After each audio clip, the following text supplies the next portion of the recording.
Bueno, voy a comenzar agradeciendo muchísimo a Juan Francisco, a Girán Bernal y a Wendy Piñeda. Tenemos una actividad interesante que es un panel en el cual se van a platicar el antes y el después de la digitalización y la transformación tecnológica. Es un tema muy importante que nos corresponde a las organizaciones enfocadas en los bosques, enfocadas en la tecnología de tocar. Y pues bueno, sin más que decir, voy a presentar a los panelistas que tenemos acá. Eh, para empezar, tenemos a Juan Francisco. Juan Francisco es ingeniero forestal, especialista en sistemas de información geográfica. Tiene un máster en administración de empresas, con más de 10 años de experiencia en el sector forestal. Y él es director de Red Forestal SAS y director de investigación y desarrollo en la Fundación Red Forestal. Juan Francisco, muchísimas gracias por estar aquí. Asimismo, nos acompaña Wendy Piñeda. Wendy Pineda es especialista en herramientas de gestión territorial y utiliza sistemas de información geográfica SIG. Hace mapeo, ingeniería geográfica y ambiental, teledetección satelital y técnicas de gestión de proyectos para crear herramientas participativas y metodologías de captación para comunidades que trabajan para proteger y administrar sus tierras ancestrales. Desde el 2007, ella ha colaborado con muchas organizaciones de comunidades indígenas en la Amazonía peruana e iniciativas de monitoreo comunitario, mapeo étnico y transferencia de tecnología. Ella pues trabaja en el World, no, sí, US Rainforest y nos acompaña también en este panel. Al mismo tiempo nos acompaña Irán Bernal. Irán Bernal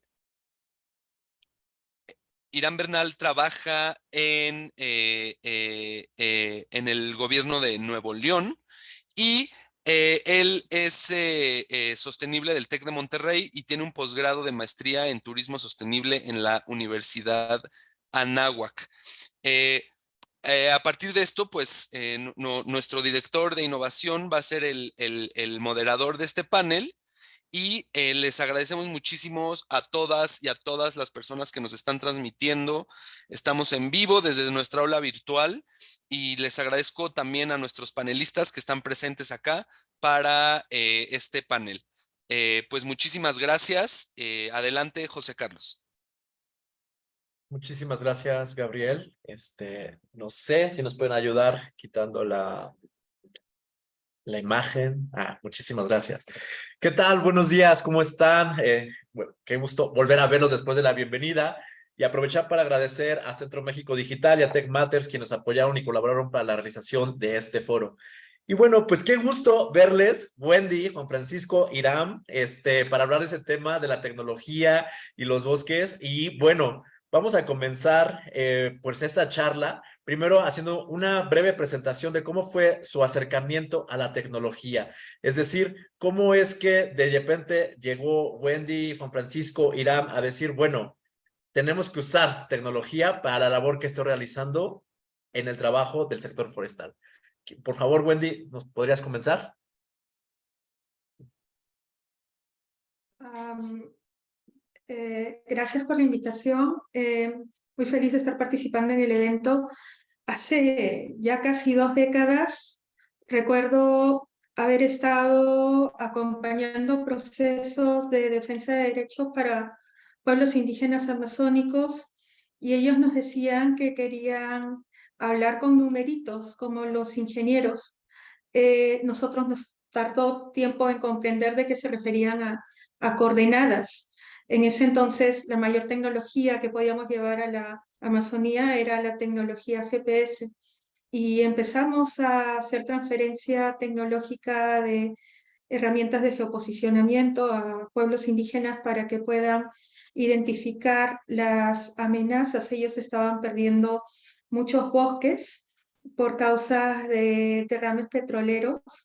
Y luego, a raíz de la demanda de los pueblos indígenas, no solo empezaron a utilizar esta tecnología para documentar las pérdidas, sino también para poder documentar todo lo que ellos tienen y que quieren cuidar, proteger o gestionar. En ese sentido, cada vez hemos mejorado el flujo de tecnología que va llegando hasta las comunidades nativas, pero principalmente fue por demanda de las mismas comunidades forestales. Camilo. Wendy, qué historia tan importante y tan interesante de contarnos, porque invitamos a Wendy para que nos hablara desde el punto de vista comunitario, es decir, desde las personas que de repente consideramos que no están relacionadas a la tecnología o que no la pueden usar o que tienen que llegar los técnicos y los ingenieros a explicarles y ellos y dependen de ellos exclusivamente. Y no, Wendy nos va a mostrar un poco más, nos va a platicar cómo las comunidades pueden usar estas tecnologías para defender sus derechos, para hacer un gran impacto. Y bueno, esta experiencia, qué bueno que nos las compartes. Y también es cierto que tenemos el trabajo del forestal un poco más tradicional, un poco del campo, de lo que hice el aprovechamiento, de las cuestiones de comercialización de productos forestales. Y por eso, Juan Francisco, ¿cómo te diste cuenta que había que integrar la tecnología al trabajo del forestal? Hola José, ¿cómo están? Bueno, digamos que a lo largo de estos 10 años trabajando en el sector, pues yéndonos a campo, trabajar con asociaciones de productores, digamos, nos dimos cuenta inicialmente que, por ejemplo, los agricultores en el campo pues cortaban los árboles porque no le veían uso, ¿cierto? No le veían como una función o un recurso que devolvía. Y ya estando en la ciudad, pues uno encontraba a los depósitos, a los aserríos, buscar como esos proveedores legales. Y entonces ahí fue donde nos dimos cuenta que había que desarrollar algo, ¿sí? Empezamos, digamos que con una herramienta tecnológica hablando de comercio electrónico, pero también en campo nos dimos cuenta de que hay compañeros que se meten y les llega el agua hasta el cuello de estar metidos en campo haciendo inventarios, habiendo tecnología para temas de inventarios, habiendo tecnología para censos, temas de fotogrametría con drones, temas con fotografías satelitales, que hoy en día han ido evolucionando, ¿no? Y entonces, poco a poco se da uno cuenta de que las tecnologías se vuelven parte de la vida cotidiana de uno, así como el celular se volvió una extensión de uno, que ya no puede vivir con él ni siquiera para entrar al baño. Entonces, digamos que todo eso hace parte de un profesional. No se vuelve la competencia, sino por el contrario, se vuelve una herramienta como para los topógrafos en algún momento, se volvió un dron, acceder de manera fácil y segura a un sitio. De esa misma manera, para los profesionales forestales de hoy, las tecnologías nuevas se hacen, digamos que la herramienta predilecta para hacerlo más rápido, abarcar mayores áreas, ser más eficientes y menos riesgo, ¿no? Recordemos que el bosque está lleno de muchas cosas también.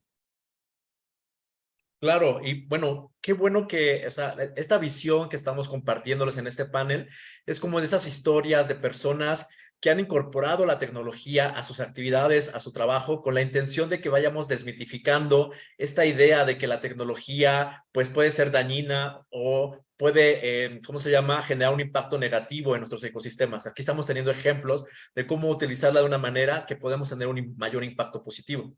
Y ahora vamos a escuchar a Iram, que él trabaja más en algo que es incluso nuevo para el sector forestal, que aunque ya tiene muchos años trabajándose, es el tema de los bosques urbanos, de lo que tiene que ver con el arbolado en las ciudades. Y bueno, en este tema, Iram, también la tecnología tiene cabida, es importante, se utiliza. ¿Cómo lo ves? Muchas gracias por la invitación y efectivamente, como dice Juan Francisco, es por un tema de eficiencia. Cuando nosotros llegamos aquí nos dimos cuenta del déficit que teníamos respecto al tema del arbolado urbano, de los bosques urbanos, que también tienen una función muy importante como tienen los bosques en las zonas rurales. En ese sentido, pues nos dimos a la primer tarea de conocer, a ver, denme un segundo. Sí, es que está justo en el momento. Adelante. Perdón. Entonces nos dimos cuenta del déficit de arbolado urbano que teníamos y en ese sentido no sabíamos en un primer momento en dónde empezar. Hay tanto espacio en la mancha urbana del área metropolitana de Monterrey que cuando andábamos dando recorridos en campo, decíamos, ahí, pero era todo como en tierra, ¿no? En un inicio, cuando veíamos un déficit importante de suelo natural, que además es muy volátil por las condiciones de clima y del tiempo que tenemos acá, y se vuelven después partículas suspendidas que nos afectan en la calidad del aire. Entonces, nos dimos a la tarea de generar un sistema, o de a través de los sistemas de información geográfica, generar insumos, información, para poder ser eficientes en dónde era prioritario tener espacios de reforestación en los 14 municipios que integran el área metropolitana de Monterrey, y no estar haciendo un desgaste en tierra de donde tuviéramos una brújula interna que nos pudiera llevar a los lugares más indicados, ¿no? Entonces, a raíz de eso surge el poder desarrollar un trabajo tecnológico para ser precisos y priorizar, porque dado que hay mucho espacio para generar una plantación forestal urbana, tenemos que priorizar porque no tenemos todo el recurso ni el tiempo del mundo, ¿no? Tecnología para la toma de decisiones. Qué elemento tan importante. Irán, te pregunto, ¿pero existen los profesionales que tengan estas habilidades para utilizar la tecnología y entender los bosques, los árboles? ¿O tuviste que formarlos o tuviste que encontrarlos? ¿Cómo estuvo esa parte? Sí, mira, desde luego que lo que es muy importante es que ya el gobierno, los gobiernos subnacionales sobre todo, tienen ciertas capacidades instaladas a través de centros de geomática o centros de información geográfica, centros de geointeligencia, como se les llama.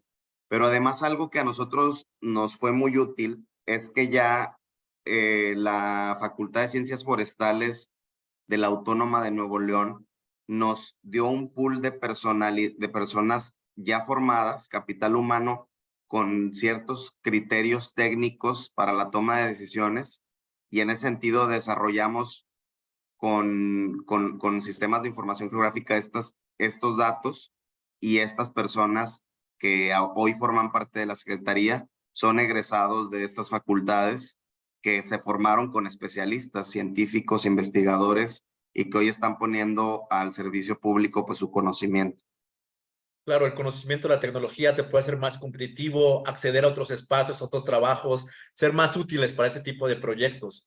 Y en este mismo sentido, Wendy, las comunidades, generalmente, desafortunadamente, muchas personas tienen la impresión de que en las comunidades pues no hay profesionistas o que no hay gente que tiene los conocimientos o las habilidades para aplicar la tecnología. ¿Nos puedes contar cómo fue tu experiencia de que las comunidades empezaran a integrar este uso de las herramientas tecnológicas? Pues ahora la tecnología ha avanzado enormemente, ¿no? Y aquello que era imposible conseguir, adquirir, por ejemplo, poder acceder a información satelital, hace 20 años era sumamente costoso y era imposible. Ahora tenemos comunidades que están accediendo a información satelital gracias a estas plataformas de inteligencia artificial, acceden una vez al mes a imágenes satelitales gratuitas de buena resolución. Ya es bastante distinto a lo que era en el pasado. Niños en las comunidades a veces están manejando drones y tenemos comuneros y comuneras que pueden utilizar los equipos UAV para no solo controlar sus bosques, sino ahora también sus chacras, poder identificar cómo va a ser el crecimiento urbano de la comunidad de frente a la frontera forestal. Realmente el proceso de transferencia de tecnología a las comunidades es un proceso muy intuitivo. A ellos los motiva muchísimo poder tener mayor información sobre un territorio que es vivido y cuya gestión ahora es mucho más importante considerando el avance de las amenazas que hay dentro de sus bosques. Nosotros trabajamos en zonas donde hay tasas altas de tala ilegal, de minería ilegal, de cultivos ilícitos. En ese sentido, la necesidad de las comunidades para acceder a la tecnología y a la información para poder proteger y defender sus bosques de manera autónoma, pero también poder compartir información con autoridades que luchan contra la criminalidad es importante. En este momento nosotros estamos transfiriendo tecnología GPS, también smartphones que son bastante económicos y son muy intuitivos para el uso por parte de las comunidades. Construimos hubs tecnológicos de información satelital en distintos lados, distribuidos estratégicamente en el bosque para que comunidades indígenas puedan tener acceso al Internet, acceso a la información satelital, tal como alertas tempranas de deforestación, como alertas de incendio forestal, y que de esta manera puedan mejorar los tiempos, sus tiempos en campo, reducir riesgos y también reducir costos. Esta tecnología, hace un par de años, la Universidad de Columbia publicó un estudio desarrollado en el ámbito donde implementamos la transferencia de tecnología y comprobó que en las comunidades que tienen y que utilizan tecnología, la reducción de la deforestación en el primer año es aproximadamente el 60%, y el segundo año se puede reducir la deforestación no autorizada en un 20% adicional, y también que la gobernanza para el control forestal se ve incrementada. Estos resultados fueron parte de un estudio randomizado, de un estudio aleatorio en más de 36 comunidades con intervención en la Amazonía peruana. Entonces, quiero decir con esto que invertir en tecnología en comunidades indígenas, a pesar de la brecha educativa y de la brecha digital, puede generar increíbles resultados a favor de la protección y de la gestión de los bosques. Gracias. Wendy, wow, o sea, solo puedo decir wow, porque el trabajo, lo que nos cuentas, los indicadores que nos das, nos compartes, la evidencia que se puede ver, la verdad es que nos muestra el impacto que se puede generar y cómo las comunidades, utilizando estas herramientas digitales, pueden generar un gran cambio y cómo todavía hay mucha resistencia. Juan Francisco, frente a esta gente de gente de comunidades tan preparada, con un conocimiento tan alto de uso de la tecnología, de GPS, del monitoreo, de las alertas, los profesionales forestales tienen las habilidades tecnológicas para poder usar la tecnología y para poder llegar hasta el nivel de estas comunidades. No sé, como que lo dudaría un poco, pero a ver, ¿qué opinas tú? Bueno, yo creo que desde las universidades nos preparamos para muchas cosas que cuando salimos a campo, pues no son la realidad, ¿no? Uno se prepara en la universidad para una cosa y sale al campo otra. Por ejemplo, te boto un dato: 5% de los profesionales forestales saben de identificación de maderas. Entonces, eso significa que cuando yo salgo a campo, salgo con miedo, ¿sí? A mí me ponen en un control contratado por una entidad de gobierno y yo voy y analizo la madera y resulta que yo tengo que decomisar esa madera en caso de que no sea la que es. Imagínate tú el miedo del profesional entrando a decir, ¿y si me equivoco? ¿Y qué tal si no? Recuerda que la demanda se puede ir de atrás hacia adelante, ¿no? Entonces, el que le decomisaron la madera puede estar demandando a la entidad por la culpa del profesional por haber identificado mal la madera. Entonces, digamos que el acercamiento de las comunidades, y no solamente de las comunidades, sino los profesionales a la tecnología, es necesaria. No todos podemos saber todo, para eso se diseñan este tipo de herramientas que nos ayudan a decir, si voy a campo y, por ejemplo, hago la identificación de una madera en un control de madera ilegal, como lo mencionaba la compañera de tráfico ilegal, y la reducción de un 60% y un 20% posterior, imagínate eso haciéndolo en los puestos de control y haciéndolo en las comunidades también, digamos que brindándole las herramientas. Ella mencionaba los drones. Tú con un dron tomas la foto, pero ahora también tenemos que aprender a gestionar la tecnología, ¿no? ¿Para qué nos sirve la tecnología que tenemos a disponibilidad en las manos y cómo podemos gestionarla para usarla y poder tener estos resultados tan buenos como los que reportaban, ¿no? Claro, eso es un punto muy relevante y justo me lleva a relacionarlo con dos preguntas que tengo para Irán. Las voy a hacer en una sola. Pero el tema de la toma de decisiones, o sea, es que al final de repente la tecnología puede ser un montón de gráficas, mapas, y entonces cómo tomas la decisión, ¿no? Y sobre todo en un estado como Nuevo León, donde la gente está muy pendiente de qué se hace y qué no se hace, me gustaría también conocer cómo se socializa esto, cómo le explicas a la gente que hubo un estudio y que se monitoreó todo y que a la mejor se decidió y la gente dice, ah, sí, o sea, o no lo entiende y dice, bueno, de todas maneras lo aceptamos porque él es el que sabe. Esta combinación de preguntas, ¿qué opinas, Iram?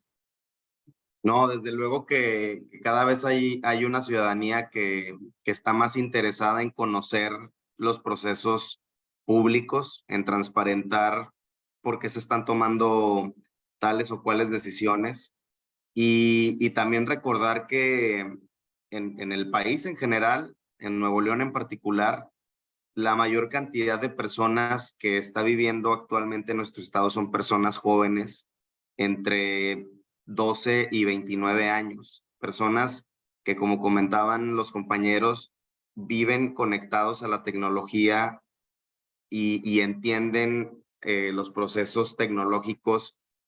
En ese sentido, la socialización es muy importante. Nosotros, como dices, internamente tenemos algunas pantallas para la toma de decisiones con mapas, gráficas, todo este, digamos, concepto técnico. Sin embargo, para bajarlo a un nivel más ciudadano, hemos generado una alianza con una asociación civil que ustedes conocen muy bien y que se llama Reforestación Extrema. Y Reforestación Extrema lo que se ha encargado es de hacerlo digerible. Es decir, a través de una plataforma de Google Maps, ellos han ido a monitorear cada uno de los árboles que hemos plantado con la especie y uno como un pin, así como puedes ver cualquier restaurante, cualquier pizzería, cualquier cine en tu Google Maps, puedes ver también cualquier árbol instalado en el área metropolitana de Monterrey y te dice por qué fue plantado ahí. Entonces tiene una etiqueta en donde viene una fotografía, viene la razón y además se puede estar validando por parte de la persona que quiere conocer si fue o no verdad esa plantación.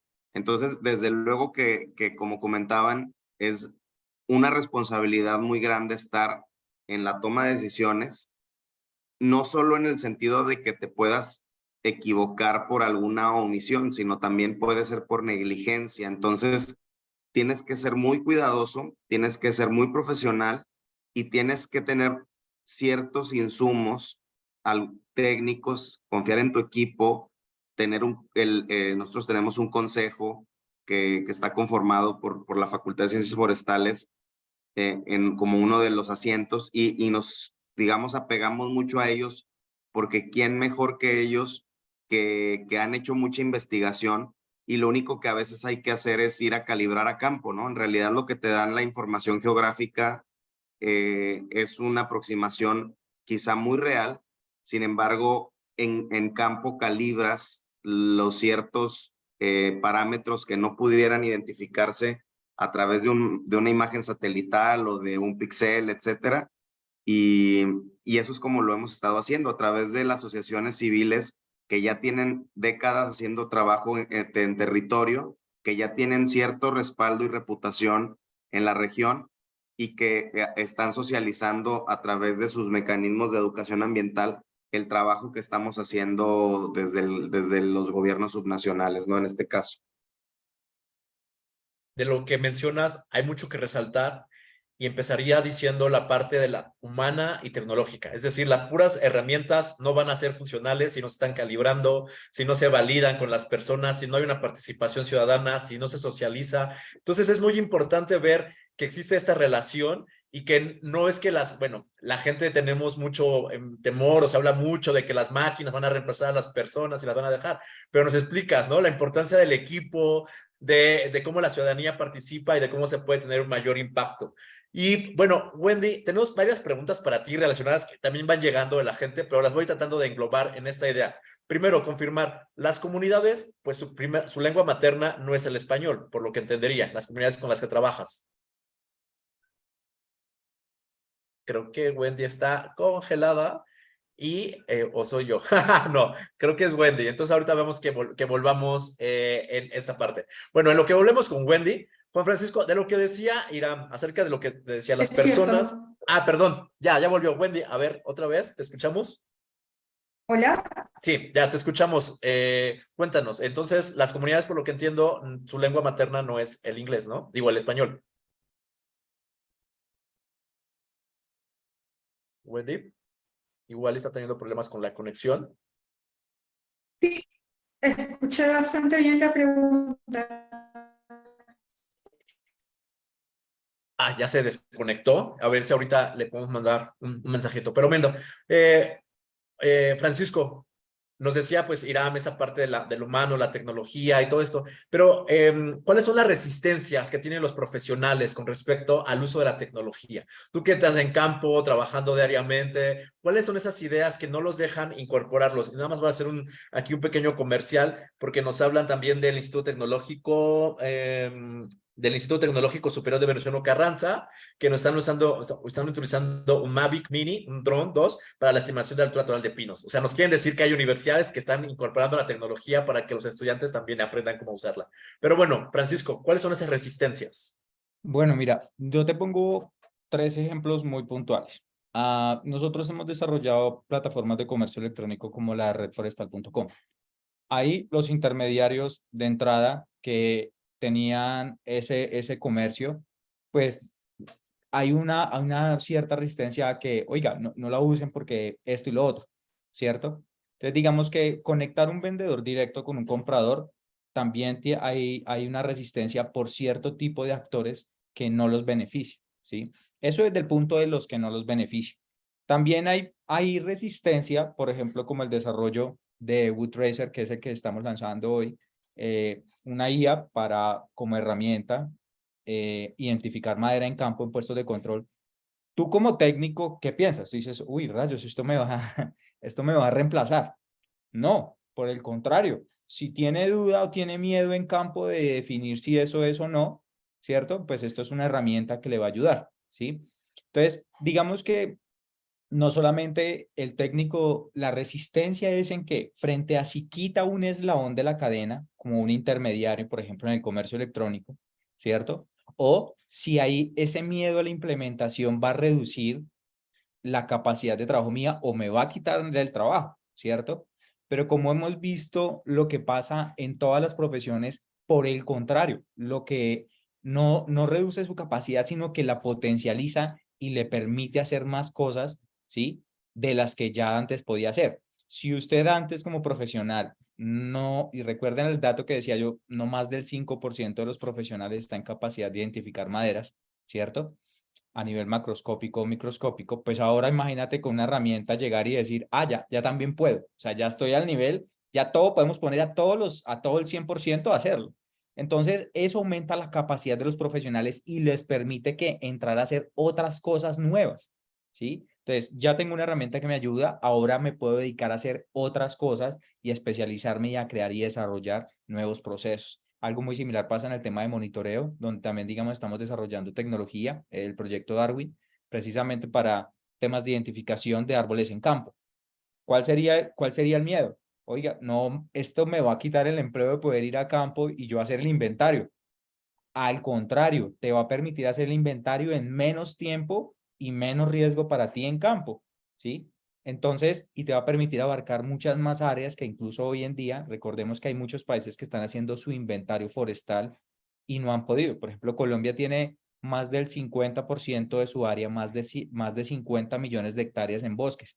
¿En qué momento? ¿Sí? Acá se gradúan como, hay 5 universidades más o menos, supongamos que se gradúan cerca de 500 profesionales al año. ¿Cuándo vamos a abarcar 50 millones de hectáreas para inventariarlas? Nunca con la cantidad de profesionales que hay hoy en día. Entonces, digamos que se vuelve una herramienta muy potente.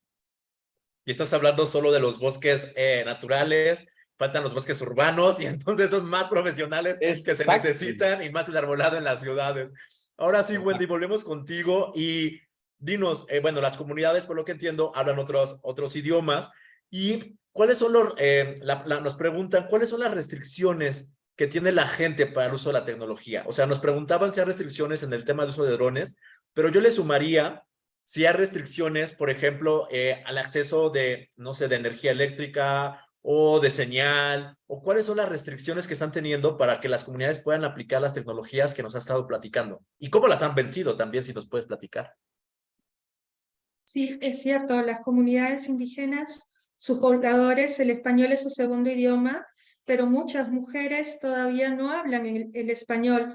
En ese sentido, trabajamos con metodologías de escalamiento horizontal, capacitando a entrenadores o entrenadoras indígenas que puedan llevar las capacitaciones en idioma. En este momento, las organizaciones tienen un staff de entrenadores y entrenadoras indígenas que hacen el proceso de escalamiento y fortalecimiento de capacidades en más de 750.000 hectáreas de bosques indígenas, y esto lo pueden alcanzar justamente gracias al tejido de redes comunitarias, donde no se necesita mayormente de externos, sino donde tenemos a hombres y mujeres que están lo suficientemente bien capacitados para poder hacer esta transferencia de tecnología en el idioma correspondiente. También estamos produciendo muchos videos de capacitación en idioma que pueden ser transmitidos, distribuidos a través de WhatsApp, y que funciona bastante bien, donde un comunero o una comunera cuenta cómo pueden utilizar el smartphone para guiarse hacia los puntos de alertas tempranas de deforestación, o cómo pueden ir construyendo sus propios censos forestales con el GPS, o cómo pueden ir cargando la data de los proyectos de restauración, de reforestación, a mapas de Google Earth. Entonces, todo esto está ocurriendo en las comunidades. Sin embargo, todavía tenemos una brecha muy grande relacionada con el acceso, con la democratización al acceso de Internet. Es algo que todavía no se supera en zonas remotas como la Amazonía. Nosotros estamos con la Fundación invirtiendo mucho en tener centrales distribuidas estratégicamente para que las comunidades puedan mejorar el acceso al Internet, a la tecnología, lugares donde pueden acceder a computadoras para poder procesar las imágenes de los drones, para poder descargar la data que está distribuida de manera libre en plataformas de inteligencia artificial, y con esto puedan mejorar sus patrullajes en campo, o incluso para poder correlacionar la información de los materos, que son los expertos en reconocimiento de especies en el bosque, con el nombre científico de las especies, y también para que puedan acceder a través de estas plataformas asesoría virtual de expertos o especialistas. Cambio. Cuánta información, cuánta experiencia, cuánto conocimiento. Y ahorita te quiero regresar y preguntarte acerca precisamente de la participación de las mujeres, pero antes me gustaría escuchar a Irán porque, bueno, Wendy nos explicaba, o sea, el reto de la tecnología, el acceso a Internet, pero entonces, ¿cuáles son los retos de del uso de la tecnología en un espacio urbano, donde en teoría todos tenemos acceso a Internet, donde la gente tiene smartphones, donde es más común el hábito? ¿Qué es lo que se dificulta entonces para usar la tecnología en beneficio de los bosques y los árboles urbanos? Fíjate que lo que nos hemos dado cuenta precisamente platicando con otros estados aliados o con otros municipios aliados en el tema del uso de las tecnologías de la información para la toma de decisiones, es que a veces no se cuenta con el personal capacitado a nivel de entendimiento para el diseño de las mismas, o sea, no tanto en el uso, sino en el diseño de las mismas, y en tanto no se tenga capital humano formado para el diseño de las tecnologías, pues tampoco habrá usuarios que puedan usarlas, ¿no? Entonces, aquí, si bien el esfuerzo que estamos haciendo es estatal, tenemos 14 municipios que están dentro del área metropolitana que no traen un proceso tecnológico tan avanzado en ese sentido, y entonces el alcance de nosotros no permea a como siempre la persona, siempre digamos que la gente se siente más cercana al municipio que al estado en sí, ¿no? Porque pues es un escalón mucho más cercano a ti, es algo con lo que estás familiarizado, perfectamente conoces lo que se está desarrollando en tu municipio, más no necesariamente en tu estado. Entonces, a nosotros lo que nos hace falta, y es un área de oportunidad en la que estamos trabajando, es tratar de permear el uso pero además también de incorporar personas especializadas para el diseño de las tecnologías en el ámbito municipal y en ese sentido multiplicar nuestro alcance y fortalecer a este ecosistema tecnológico que además los usuarios ya demandan, ¿no? Claro, si no vamos a seguir replicando softwares y programas de otros países que no se adaptan a nuestro entorno, a nuestra realidad, porque no tenemos la gente que sea capaz de diseñar y de implementar esto. Ok, y entonces, Juan Francisco, ¿somos forestales o somos programadores o cómo vamos a resolver esas necesidades que menciona Iram y que bueno, que son una oportunidad para avanzar y para entrar, ¿no? Entonces, ¿cómo lo ves? Bueno, yo soy un poquito de todo, ¿no? Que yo creo que con el tiempo uno se da cuenta, pero mira que él decía algo muy importante y es eso de saber entender qué es lo que necesita la gente, ¿sí? Más que, por ejemplo, más que programar, el ingeniero forestal necesita es tener claro los procesos. Por ejemplo, hace poco hicieron un desarrollo de un aplicativo muy similar al que hicimos nosotros, eh, pero yo creo que nunca le preguntaron a los técnicos en campo cómo hacen ellos su trabajo, ¿sí? Porque cuando lanzaron el aplicativo, lo hicieron online. Imagínate tú en campo usando la tecnología en zonas donde no hay internet. Entonces, y este aplicativo necesitaba internet. En algún momento, lo que tenemos que hacer nosotros como profesionales es acercarnos a los procesos y a entenderlos, a la misma gente que está ejecutando el proceso, al señor del depósito de madera. Oiga, ¿usted cómo es su vida diaria? ¿Qué hace usted cuando se levanta por las mañanas, cuando llega a su trabajo? ¿Qué hace? ¿Cierto? Al técnico forestal que llega a campo, al que está en las plantaciones, al de la comunidad, cómo es que interactúa, dónde son los puntos. Yo creo que si se logra entender qué es lo que hace a la persona para la que estamos desarrollando la tecnología, ¿cierto? Es mucho más eficiente que si simplemente empezamos a sacar tecnología por sacarla y no es compatible con la realidad de la gente que la va a usar en campo, ¿cierto? Entonces, él expresaba de llevar gente a campo y entender las necesidades y luego crear precisamente los procesos, ¿cierto? Entonces, imagínate esto en arbolado urbano, de entender qué es lo que quiere la comunidad, cómo vive ella, cómo interactúa, ¿cierto? Porque si tú talas un árbol en un parque, de fijo hay protesta. No, pero es que ese árbol es el de toda la vida, exacto. Entonces, todas las personas tenemos relación muy ligada a nuestro entorno y a nuestros procesos porque nadie mejor que nosotros los conocemos. Y si eso llega a las manos de un desarrollador tecnológico, ahí es donde se empalman las dos necesidades, la tecnología y la verdadera necesidad del campo, del sector, que es donde tú dices, hicimos match y realmente ahí hay un impacto desde todos los procesos y en la implementación de la tecnología. La conversación con ustedes es muy interesante. Nos hablan de la optimización, de escuchar a las personas, de la democratización de la tecnología. La verdad es que ustedes, cualquier persona que nos está viendo o que nos están escuchando en el foro de estas personas que están conectadas, por favor, no dejen de contactar a Juan Francisco, a Iram, a Wendy, porque tienen mucho conocimiento en el trabajo con comunidades, en el sector forestal, en el sector urbano, y bueno, pueden ser una guía para la implementación de tecnología en su trabajo. Y me gustaría escuchar, y bueno, ya nos van quedando pocos minutos, pero en lo que voy hablando lo pueden ir pensando, como ese momento en el que se dieron cuenta que la manera en que estaban aplicando la tecnología no la estaban haciendo bien, ¿no? Cuando dijeron, ok, yo creí que esa era la respuesta tecnológica y se dieron cuenta que, híjole, por ahí no iba, ¿no? Y entonces pivotearon, ¿no? Y dijeron, va, nos vamos a ir por otro camino. Y bueno, en lo que lo van pensando, y antes también le quiero preguntar a Wendy, porque resultó muy interesante, el involucramiento de las mujeres en el uso de la tecnología. ¿Fue fácil? ¿Fue sencillo? ¿Lo permitieron? O sea, a veces las mujeres en las comunidades no están necesariamente en la toma de decisiones. E incorporarlas en esto, ¿qué tan retador fue? Voy a aprovechar para responder las dos preguntas en Va, una, porque por esta sí favor. fue como un tema que no lo habíamos pensado tanto antes de integrar la tecnología a las comunidades.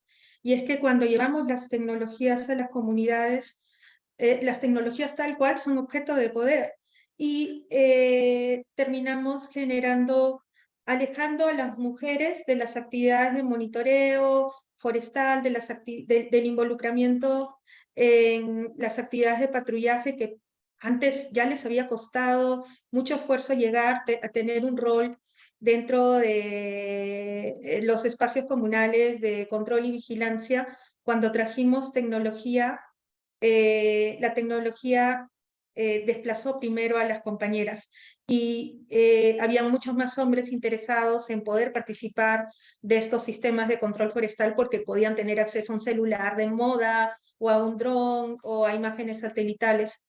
En ese sentido, como decías, tuvimos que recalcular y empezar a construir con los hombres y mujeres de la comunidad. Tuvimos que identificar aquellas medidas afirmativas que permitieran mejorar la participación de las mujeres. En ese sentido, ahora cada vez que hay un taller de capacitación, pues establecemos cunas, guarderías indígenas para que las mujeres puedan participar sin tener que ocuparse ese día o no estar tan preocupadas por el tema de sus niños. Ellas también ahora tienen roles diferenciados en temas de identificación de árboles y tienen rutas específicas donde su conocimiento del bosque es mayor. También hemos aprendido que las compañeras tienen unas capacidades específicas para poder organizar la información comunitaria por encima de los compañeros varones. Esto sí está todavía por ser parte incluida de un nuevo estudio diferenciado de género para el fortalecimiento de capacidades, pero sí, la tecnología tiene un impacto dentro de las comunidades, no siempre positivo, y hay que estarlo midiendo, hay que estar siempre atento. En este caso, las primeras dotaciones de tecnología incrementaron la brecha de acceso a la tecnología, generaron una brecha de género en las actividades de control y vigilancia que estamos trabajando por reducir. Pero sí hay que estar siempre atentos de la tecnología genial, pero también a veces puede generar impactos negativos, principalmente en el componente social. Wendy, wow, por favor, todo el mundo tiene que invitarla a escucharla dar talleres de trabajo, porque creo que como se nos olvida mucho el tema de género y muchas veces el tema del trabajo que hacemos pues puede aumentar esta brecha, ¿no? Entonces toda la experiencia y el conocimiento que tienes, por favor, a las y los forestales, inviten a Wendy para charlar y conocer más acerca de su trabajo y de su experiencia.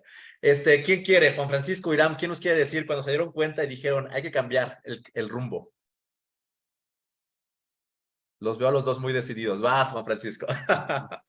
Bueno, yo creo que fue, José, el momento cuando llegamos a campo, cuando nos fuimos a caminar, por ejemplo, en el caso de la plataforma de comercio electrónico, los depósitos.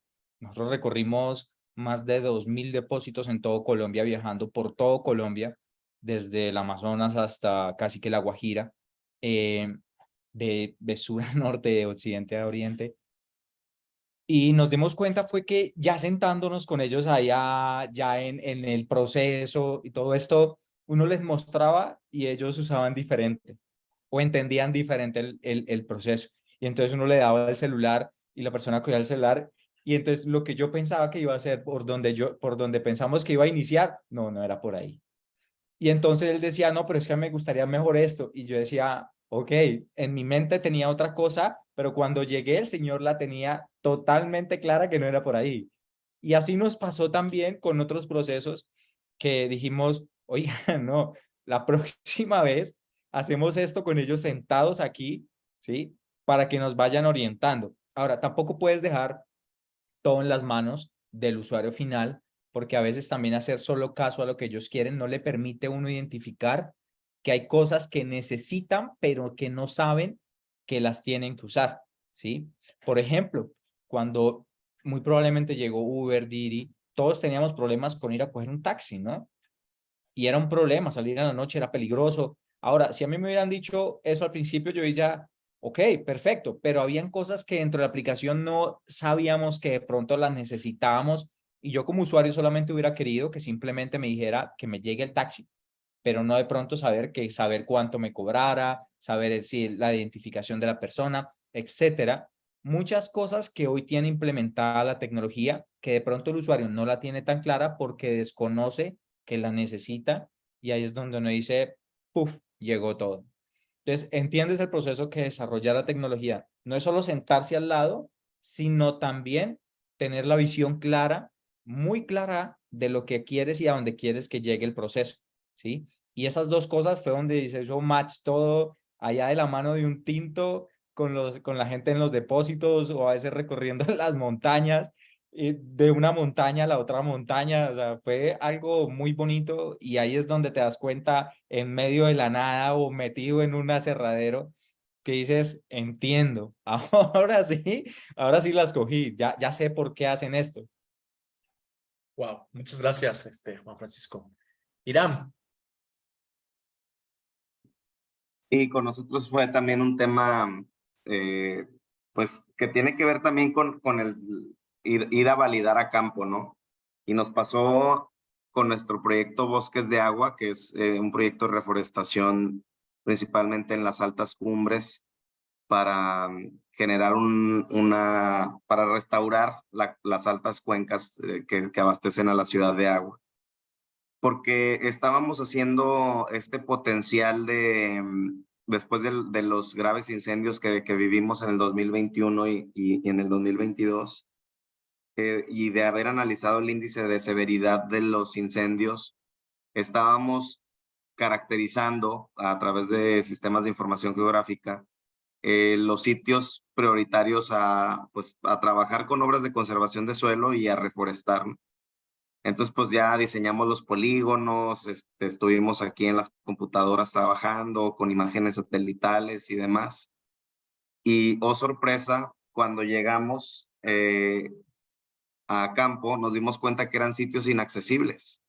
Eran sitios con altas pendientes, muy escarpadas, que no tomamos en consideración algunos criterios de nivel, de las curvas de nivel.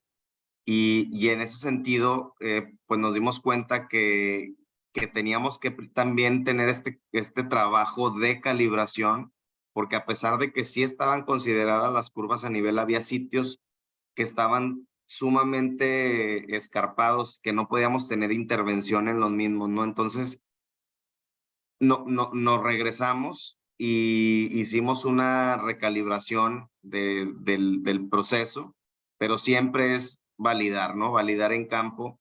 Y termino con un tema que ya nos pasó con nuestro proyecto de bosques urbanos aquí en el área metropolitana, que también estábamos yendo a reforestar, y uno de esos sitios que fuimos a reforestar, nos dimos cuenta que ya habíamos hecho un barrido tecnológico y que sabíamos que era una zona óptima, una isla de calor que íbamos a combatir, etcétera, etcétera, con todos los criterios, pero no habíamos tomado un criterio a consideración. Estábamos por reforestar un fraccionamiento privado con altos, con un índice de calidad de vida media alta, que el fraccionador en realidad no cumplió con su trabajo y no pusimos las áreas geográficas con mayor vulnerabilidad en términos de atraso en las comunidades, ¿no?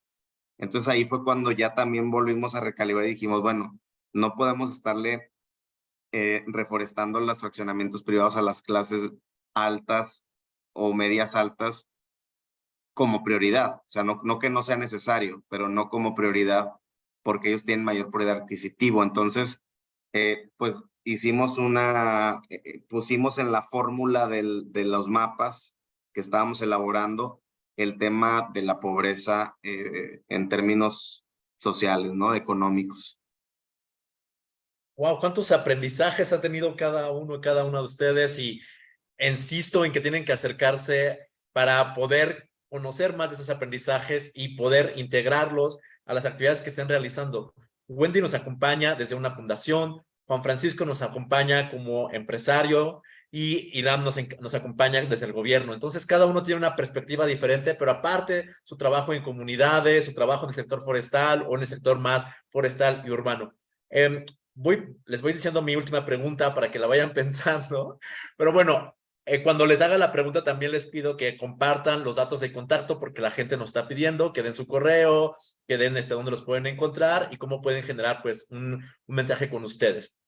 Pero mi última pregunta sería, ¿cuál es esa petición que harían a otro sector? O sea, ustedes pueden decirme a la industria o al gobierno o a los emprendedores o a la academia, que le harían esa petición para que el trabajo usando la tecnología en el área en que ustedes están tenga un mayor alcance, ¿sale? Entonces, no sé, por ejemplo, alguien dice, bueno, a mí me gustaría que las academias forestales incorporaran más las materias de formación tecnológica a los estudiantes, pero bueno, de lo que ustedes viven, ¿cuál es el sector que le harían una petición o que le harían una sugerencia, no necesariamente una petición, una sugerencia para que el trabajo usando la tecnología en el área en que están, comunidades, empresas o bosques urbanos, pues tenga mayor alcance? Espero haber sido claro con la pregunta y de todas maneras, si no, su mensaje final siempre es bienvenido con su amplia experiencia. Entonces, ¿quién quiere comenzar? No se olviden de compartirnos sus datos de contacto porque la gente está muy interesada. Juan Francisco.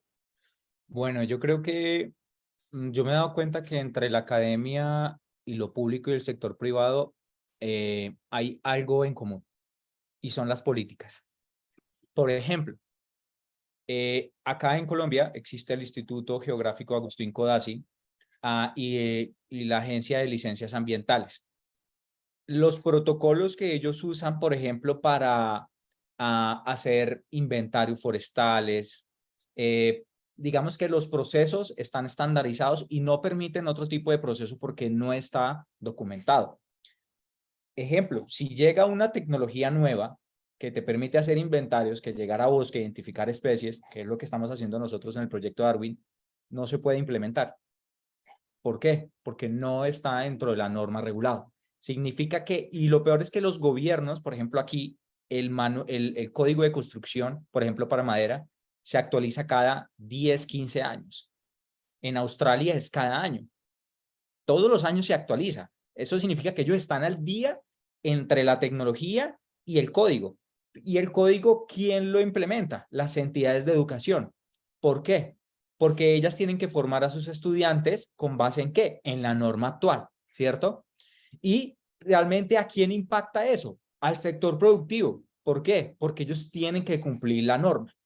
Entonces, la petición desde el punto de vista de nosotros como red forestal es, hombre, si las entidades de gobierno actualizaran su normativa año a año con la llegada de la tecnología, con la implementación de la tecnología, todo el ciclo se cierra, porque desde la academia, el sector productivo en adelante, tiene que acogerse a la norma que regula el sector para poder hacer algo, ¿cierto? Hacer un inventario, pedir una licencia, construir una casa en madera, etcétera. Entonces, digamos que ese es básicamente para nosotros el punto de inflexión y de quiebre de donde digamos, si ellos lo hacen, todo el mundo tiene que hacerlo. Okay, gracias, Juan Francisco. Irán. Sí, muy bien. Pues mira, yo considero el sector empresarial es muy participativo en ciertos momentos acá en Nuevo León, dado que somos una capital industrial, y se acercan mucho con nosotros y les proporcionamos ciertos mecanismos, ciertos ligas de acceso a diferentes visores para que ellos puedan tener sitios que son de su interés para reforestar. En ese sentido, yo sí pues le pediría a la comunidad empresarial, si bien está muy inmersa en procesos tecnológicos, porque sus cadenas productivas funcionan a través de eso, de maquinaria, de temas de automatización, etcétera, no necesariamente están familiarizados con los conceptos de forestales, ¿no? Porque no es su deber ser tampoco, pero sí que si van a entrar a un proceso a mediano o largo plazo de reforestación, sobre todo en las zonas urbanas, que sí puedan contemplar capital humano formado para estos temas y que pueda tomar decisiones sin la necesidad de tenerlos nosotros en una lista de espera, digamos, interminable, dado que tenemos aquí miles de empresas que no accionan si no les damos un visto bueno ellos pudiendo tener esa capacidad de consulta directa con un especialista que no necesariamente es gobierno del estado, ¿no? Ya tienen nuestra anuencia con ese visor, pero a veces no toman decisiones por la falta de capital humano que están esperando que nosotros les digamos, y tenemos una lista de 1000 empresas, ¿no? Entonces, Claro. pues sería eso. Usen la tecnología, no tengan miedo, ya tienen la información, tomen acción, claro, tienes Exacto. razón. Wendy, ¿qué nos platicas?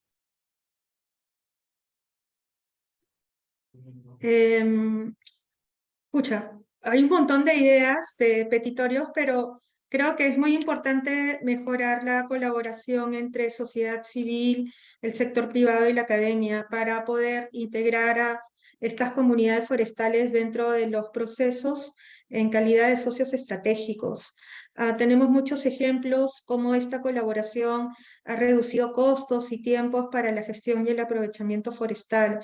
Entonces, a veces parece que es difícil, pero una vez que se logra estas sinergias, son colaboraciones bastante eficaces.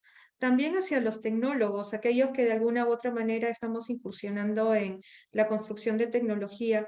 Hay mucho potencial para poder amazonizar esta tecnología y hacerla más eficiente para su uso dentro de los bosques, como trabajar también en tecnologías que funcionen en modo offline o mejorar la capacidad para el registro y automatización de los datos. Muchísimas gracias, Wendy, por este cierre. Gracias, Juan Francisco. Gracias, Iram. Gracias, Wendy, de nuevo por la conversación. Estuvieron 204 personas conectadas durante nuestro panel. Después le pasaremos la numeralia. Se inscribieron más de 1000 personas y entonces a esas personas les vamos a compartir la información. Lo que ustedes nos han compartido es súper valioso. Queremos seguir trabajando en Colombia. Queremos empezar a trabajar con la Fundación en Perú y en México. Por favor, tenemos que traer ese conocimiento a México también. Y bueno, Iram, nos damos unas grandes ideas para el tema del arbolado en la Ciudad de México. Por favor, tenemos que implementarlas también. Lo que están haciendo es increíble. Muchísimas gracias. Nosotros vamos a compartir los datos que nos dejaron en el chat del foro, pero pues muchísimas gracias a los tres por este trabajo y felicidades, Wendy, por todo este alcance, por todo este posicionamiento de las mujeres en el sector. Que estén muy bien. Gracias, hasta luego. Hasta luego.